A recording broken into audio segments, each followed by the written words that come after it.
Hello everybody and welcome to Peteman Reviews. So for our next Micromaster review we're looking at the Autobot Off Road Patrol. Again, these are some of the very first Micromasters to be released. They didn't get quite as much video time, screen time, comic time as the Airstrike Patrol or indeed the Autobot Racecar Patrol. Nevertheless, they did appear in quite a few comics. A little bit background characters predominantly, but they still appeared in there. And they're a pretty decent set of guys. So you start off here with Mudslinger, then you have Powertrain, then we have, let's see, this guy here. This is Tote and High Jump. High Jump, of course, is very, very reminiscent of Ironhide, just a much more scaled down version. As is common with all the Micromasters, the transformations are quite simplistic, but they're not too bad. I mean, I do want to just say on this one here, Powertrain, particularly nice detailing on him, particularly around the hood. So you see you've got the not the hood, that's the hood of course, but the top here with the little sculpted air horns and things. That's quite a nice touch, and it is good to see. Obviously, the moulds on these guys have been used many times over. You'll find different bases where they've got exactly the same. Indeed, two of the bases we've reviewed, the gas station and the it wasn't the lead works, but the construction yard reused two of these guys specifically. These two in just different colour schemes to produce different transformers. So the moulds are reused quite a lot, but nevertheless they still work quite well. Okay, so we'll start with this end and work our way over in transformation. So it helps always to turn them up like this so you can just see what you're looking at.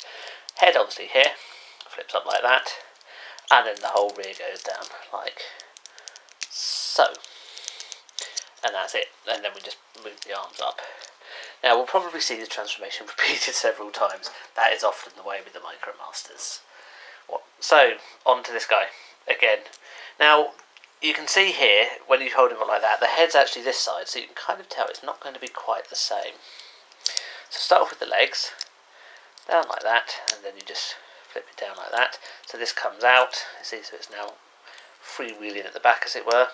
This part of the head here just moves like that, so you end up with quite a bulky chest, and then the arms down like that. Probably one of the least effective robot modes. You just got a huge chest there, tiny arms that actually don't reach beyond his chest, but nevertheless it's a transformation of sorts.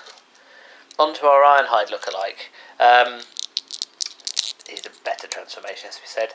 Rear goes out like that, and then you've got the legs, which you just need to fiddle out like that, and then they rotate. So you've now got this part will become the feet once we flip it in there. Now this one is a little bit trickier in that you've somehow got to try and get it across this point here, which is easier said than done, as it doesn't quite want to go. I don't necessarily think it is, which means you're going to have him at an awkward angle to try and balance it all through. Arms come out. Now, in theory, these should go beyond this point here. The reality is it's not. So we're going to have him at an angle in order to try and keep him stable, which is a bit of a pain. I don't know if this is something to do with age. It probably is, or if it's a design flaw. Wouldn't be surprised if it's a design flaw. And then finally Powertrain. One of the more awkward transformations in that, well, that's it, but you just have a look at the fact that his arms are way above his head. Yeah, so overall, they're not bad guys, but the transformation leaves a little bit to be desired, particularly on these, well, three of them. The transformation is a little bit awkward. The detailing remains very nice, but they're not that easy to see how they transform.